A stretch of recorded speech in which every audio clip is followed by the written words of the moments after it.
Hello, good morning दोस्तों। कैसे हैं आप लोग? उम्मीद होगा अच्छे होंगे। हम लोग पढ़ रहे थे त्रिकोणमिति, ठीक है। हम अब त्रिकोणमिति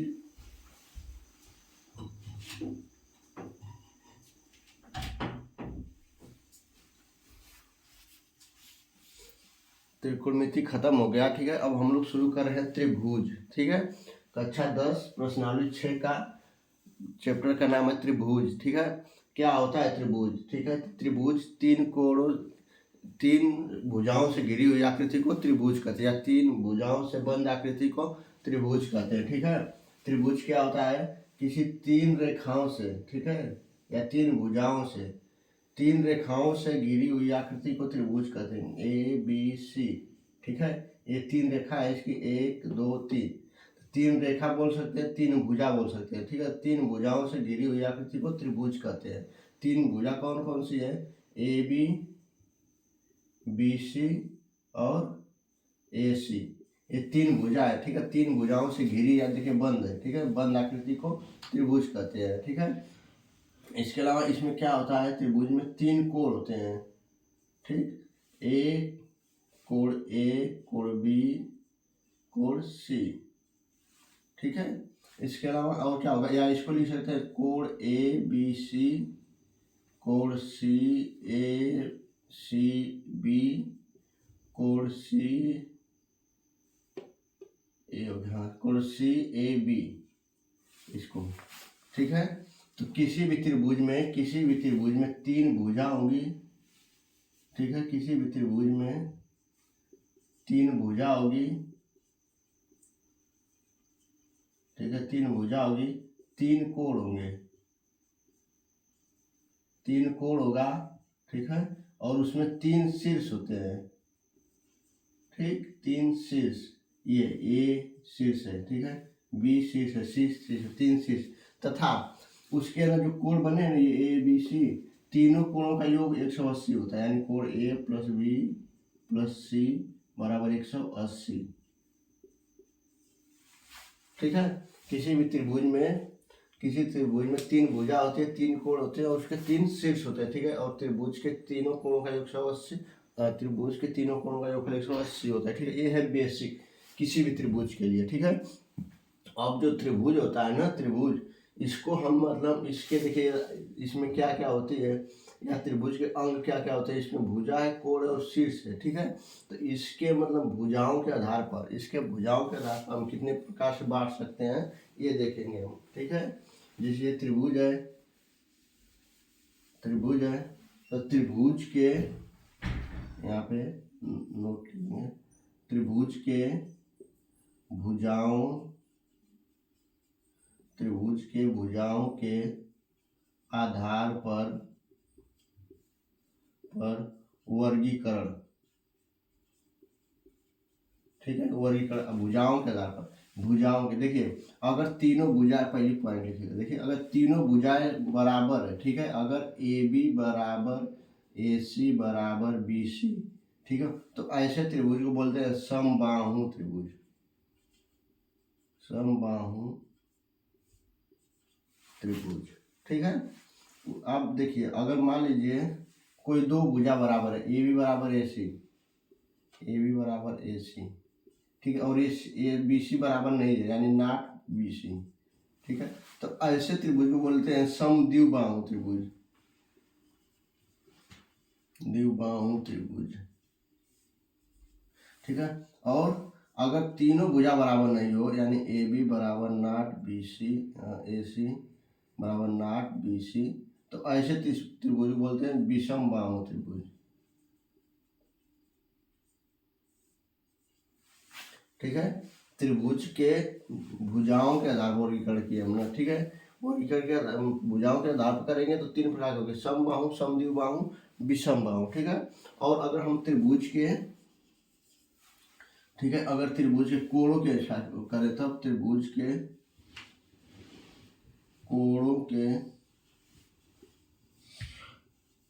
के आधार पर वर्गीकरण, ठीक है। त्रिभुज के कोणों के आधार पर वर्गीकरण ठीक है। अगर त्रिभुज के कोणों के आधार पर वर्गीकरण करेंगे तो मान लीजिए, अगर मान लीजिए कोई एक कोण है, ठीक है, कोई ऐसा त्रिभुज है जिसमें से एक कोण 90 अंश है, ठीक है। अगर एक कोण 90 अंश है, ठीक है, तो इसमें पहला हो जाएगा, अगर एक कोण 90 अंश है तो उसको बोल देंगे समकोण, ठीक है। अगर इसमें कोण ए बी सी, कोण ए बी सी बराबर 90 अंश, तो इसको बोलते हैं समकोण। अगर एक कोण 90 अंश है तो उसे बोलेंगे समकोण, ठीक है। अगर कोई भी कोण बराबर नहीं है इसमें, ठीक है, मान लीजिए 60 है, 60 है, 60 है, अगर तीनों कोण भी 90 से कम है, ठीक है, अगर 90 से कम है, दूसरा यदि कोण A B C is less than 90, ठीक है, तो इसको बोलते हैं न्यून कोण, समकोण त्रिभुज यहाँ लिखते हैं, समकोण त्रिभुज, ठीक, न्यून कोण त्रिभुज।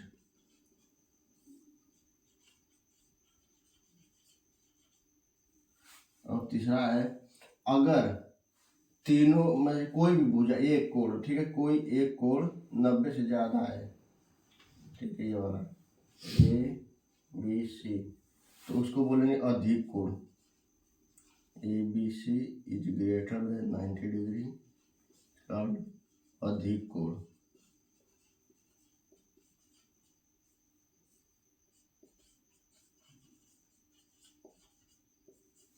ठीक, ये होता है इसके मतलब त्रिभुज के भुजाओं के आधार पर, त्रिभुज के कोणों के आधार पर इसका हम वर्गीकरण करते हैं, ठीक है। भुजाओं के आधार पर समबाहु त्रिभुज, समद्विबाहु त्रिभुज, विषमबाहु त्रिभुज, ठीक है। और इसके कोणों के आधार पर समकोण, न्यून कोण, अधिक कोण, ठीक है।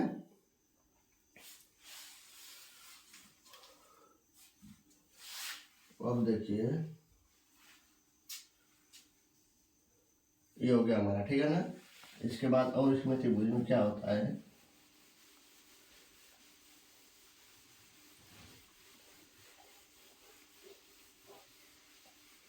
देखिए इसको बोलते हैं शीर्ष, ए को बोलेंगे शीर्ष, बी को बोलेंगे शीर्ष, सी को बोलेंगे शीर्ष।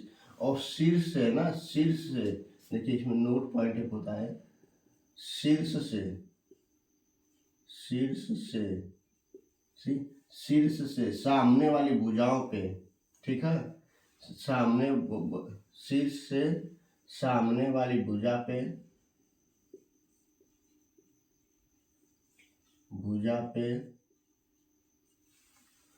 शीर्ष से सामने वाली भुजा, ये शीर्ष से सामने वाली भुजा पे हम क्या कर सकते हैं, समकोण बना सकते हैं, ठीक है, लंब डाल सकते हैं, ठीक है। तो जो लंब पड़ता है ना वो शीर्ष से पड़ता है, और उसके अपोजिट वाले शीर्ष से सामने वाली भुजा पर लंब डाला जा सकता है, ठीक है। शीर्ष है, शीर्ष से सामने वाली भुजा बी, शीर्ष पे लंब डालेंगे तो ये वाला कोण जाए 90, ठीक। उसी तरह ये शीर्ष है तो इसके सामने वाली भुजा ये हो जाएगी, इस पे 90 होगा, ये है तो इससे ये 90 हो जाएगा, ठीक है। ये हो गया हमारा त्रिभुज, त्रिभुज के कुछ बेसिक, ठीक है, बातें, ठीक है, कि त्रिभुज कितने प्रकार का होता है। अगर हम उसके इस पे बेस इसके भुजा के आधार पर करेंगे 3 प्रकार का, समबाहु, समद्विबाहु, विषमबाहु, ठीक है। अगर कोण को लेंगे तो न्यून कोण, अधिक कोण, समकोण, ठीक है। इसके अलावा इसके 3 शीर्ष होते हैं, और जो शीर्ष होता है ना उससे सामने जो भुजा होती है उस पर अगर कोई रेखा डालेंगे, खींचेंगे, मतलब उस पर लंब खींच सकते हैं, लंब डाला जा सकता है, ठीक है। ये होता है हमारा त्रिभुज के कुछ बेसिक, ठीक।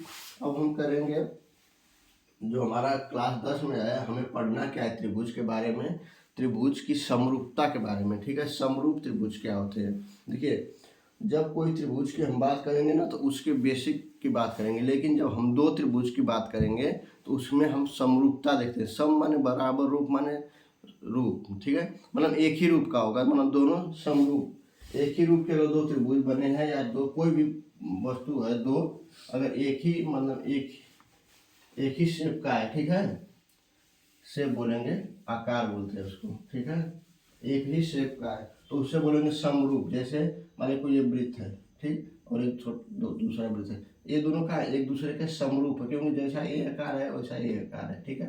ये दो है, कोई एक वर्ग है, एक दूसरा वर्ग है, ये दूसरे क्या, एक दूसरे के समरूप है,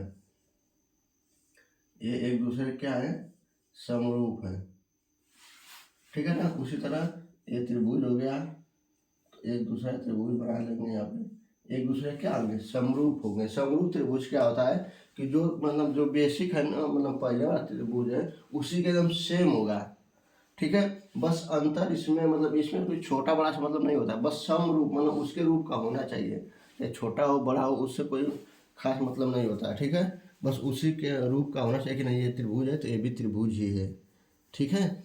और अगर समबाहु त्रिभुज है तो वो भी समबाहु त्रिभुज ही दिखना चाहिए, नहीं कि कोई और होना, ठीक है। एकदम सेम रूप का होना चाहिए, तब उसको बोलेंगे समरूप त्रिभुज, ठीक है। और दिया है कि समरूप त्रिभुज दिया है, सवाल प्रश्नावली 6.1 कर रहे हैं, ठीक है। प्रश्नावली 6.1, प्रश्नावली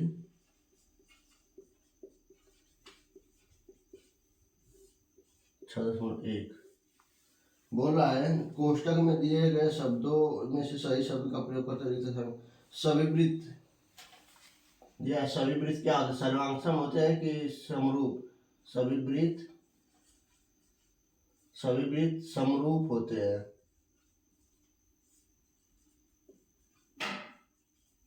ठीक है। एक चीज और समझें, सर्वांगसम और समरूप, इसमें क्या अंतर होता है। समरूप जो होता है ना वो एक ही, जैसे मान लीजिए ये कोई वृत्त है, ठीक है, ये ये ये सारे के सारे समरूप हैं, लेकिन सभी सभी सर्वांगसम नहीं है, क्योंकि सर्वांगसम मतलब सर्व मतलब सभी अंग, सर्वांगसम सभी, सर्व मतलब सभी अंग समान होना चाहिए, ठीक है। सर्वांगसम मतलब सभी अंग समान, यानी इसका जितना डाया है उतना डाया इसका होगा, ठीक है। तो ये दोनों सर्वांगसम कहे जाएंगे, ठीक है। लेकिन समरूप में ऐसा नहीं है, उसमें बस उसका आकार सेम होना चाहिए, ठीक है, आकृति सेम होनी चाहिए, सॉरी इसमें आकृति सेम होनी चाहिए। सर्वांगसम में आकृति तथा आकार दोनों सेम होना चाहिए, ठीक है, दोनों सेम होना चाहिए, दोनों समान होना चाहिए,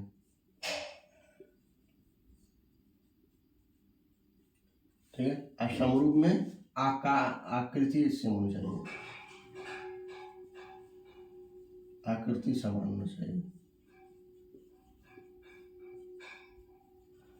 ठीक है। जैसे मान ये वृत्त है तो दूसरा भी वृत्त है तो वो एक दूसरे के समरूप है, लेकिन सर्वांगसम नहीं है, क्योंकि वृत्त हो सकता है कोई छोटा है होगा, कोई किसी का डाया छोटा है कम है, किसी का डाया ज़्यादा है। अगर दोनों का डाया सेम है तब हम मानेंगे कि वो सर्वांगसम है, ठीक है। उसी तरह हम अगर किसी आयत की बात करेंगे तो आयत अगर इसकी जितनी लंबाई और जितनी चौड़ाई है ना उतना ही अगर इसकी भी होगी दूसरे वाले की भी, तब हम उसको बोलेंगे कि ये समरूप है, अरे सर्वांगसम है, नहीं तो हम इसको बोलेंगे समरूप।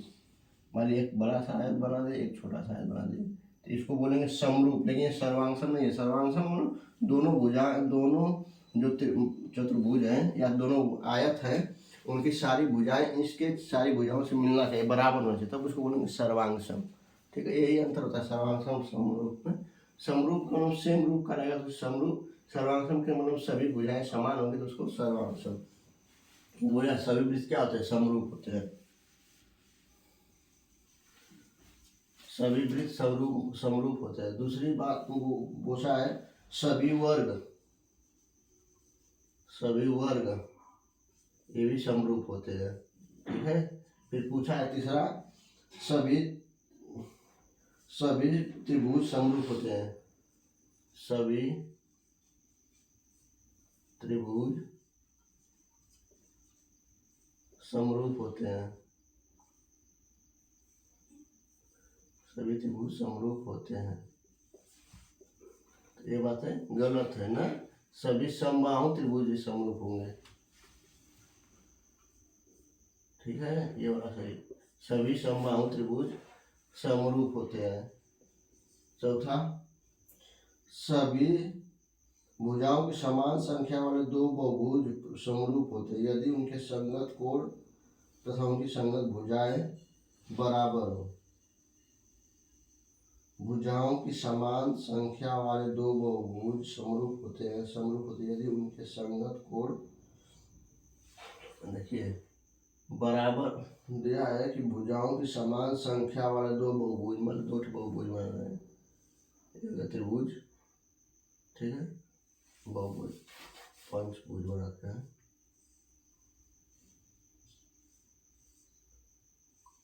बहुभुज, ठीक,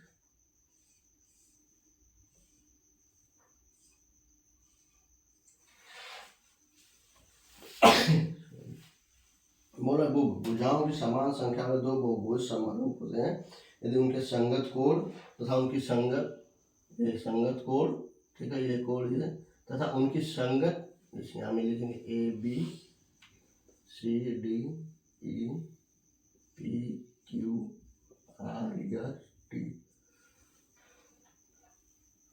ठीक है, उनकी संगत, देखिए उनके संगत कोण, कोण ए बराबर कोण पी, तथा उनकी संगत जो भुजाएं होती है ना वो अनुपातिक होनी चाहिए, ठीक है, यानी ए बी बटा में टी पी बराबर डी ई बटा में पी आर क्यू, ठीक है, ऐसी कंडीशन बनेगी तब हो जाएगा वो संगत होंगे, ठीक है।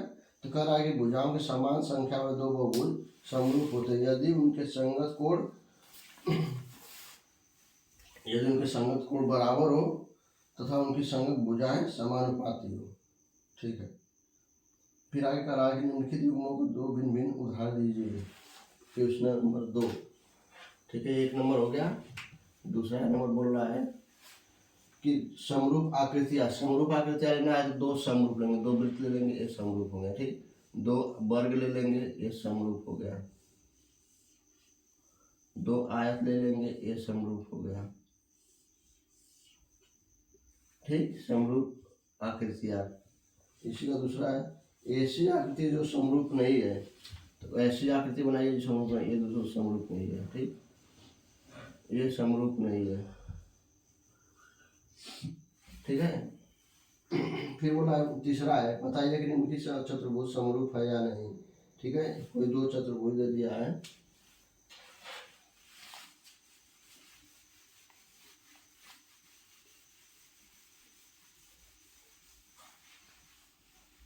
बताइए कि निम्नलिखित चतुर्भुज समरूप है कि नहीं, कोई तो चतुर्भुज दिया है, एक ए दिया है,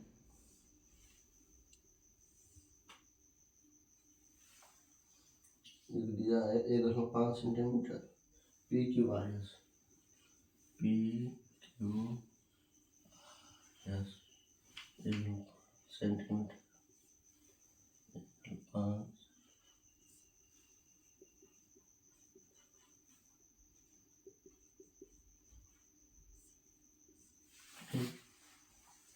और दूसरा दिया है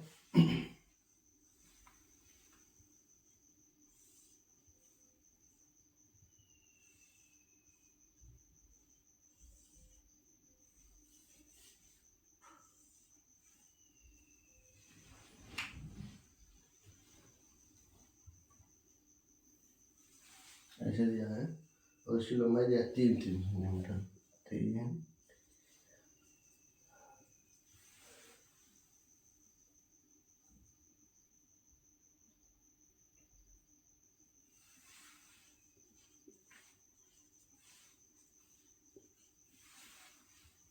ये बी सी डी ना पूछ रहा है क्या ये दोनों त्रिभुज चतुर्भुज समरूप है, ठीक है। देखिए शेप से समरूप पूछ रहा है, ठीक है, शेप से कोई खास मतलब है नहीं, ठीक है, इसके साइज से देखिए, ठीक है, शेप तो मान लीजिए अलग अलग है ही, साइज भी देखिए इसका अलग है, साइज से कोई मतलब नहीं, शेप देखना जरूरी है, ठीक है, आकार देख, आकृति तो सही है, आकार देखना चाहिए, आकार से मतलब नहीं होता, आकार छोटा बड़ा हो सकता है, ठीक है, आकृति को ध्यान दीजिए।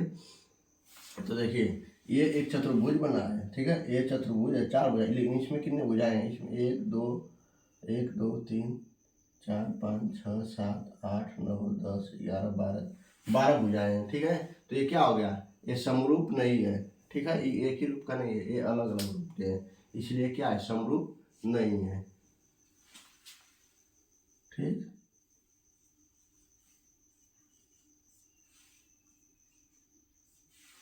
ये समरूप नहीं है। ठीक है, ये हो गया हमारा प्रश्नावली 6.1।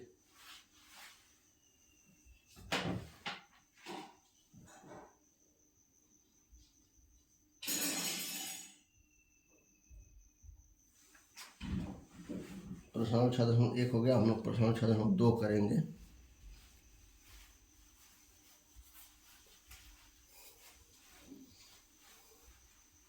देखिए, हमने प्रश्नावली 6.1 कर लिया। ठीक है, त्रिभुज का प्रश्नावली 6.1 कर लिए। इसका अब हम करेंगे 6.2। ठीक है ना, वो अगले वीडियो में करेंगे। लेकिन उससे पहले हमने जान लिया कि समरूप क्या होता है और सर्वांगसम क्या होता है। समरूप ऐसी भुजाएं होती है, ऐसे दो त्रिभुज या दो आकृति होती है जो समान रूप की होती है, जिसकी आकृति दोनों की सेम होती है, उसको बोलते हैं समरूप। और सर्वांगसम क्या होता है? सर्वांगसम ऐसे दो त्रिभुज होते हैं या चतुर्भुज या कोई दो ऐसी भुजाएं होती हैं जिनके सभी आकार, ठीक है, और आकृति दोनों सेम होंगे, उसको बोलेंगे सर्वांगसम। ठीक है, तो हमने समरूप त्रिभुज देखा कि वृत्त जो होते हैं समरूप होते हैं, वर्ग समरूप होता है, त्रिभुज भी समरूप हुआ, लेकिन समबाहु त्रिभुज बनेगा तब। ठीक है ना, ये हमने पढ़ लिया। हम अगला आपका टॉपिक है त्रिभुजों की समरूपता। अगले चैप्टर में पढ़ेंगे त्रिभुजों की समरूपता, मतलब दो त्रिभुज हैं तो उनको कैसे समरूप। देखिए, समरूपता, समरूप की जो मेन डिफिनेशन ये होती है कि उसकी जो संगत कोण होता है ना, संगत कोण और वो जो संगत भुजा है, संगत कोण बराबर नहीं चाहिए। ठीक है, कोई दो त्रिभुज ले रहे हैं, उसकी संगत कोण बराबर नहीं चाहिए और उसकी संगत भुजा है ना अनुपातिक होना चाहिए, यानी अनुपात में होना चाहिए। ठीक है, छोटा बड़ा समूह नहीं, अनुपातिक होना चाहिए, तब उसको बोलेंगे हम लोग उसको बोलेंगे समरूप त्रिभुज। ठीक है, तो आज के लिए इतना ही, धन्यवाद।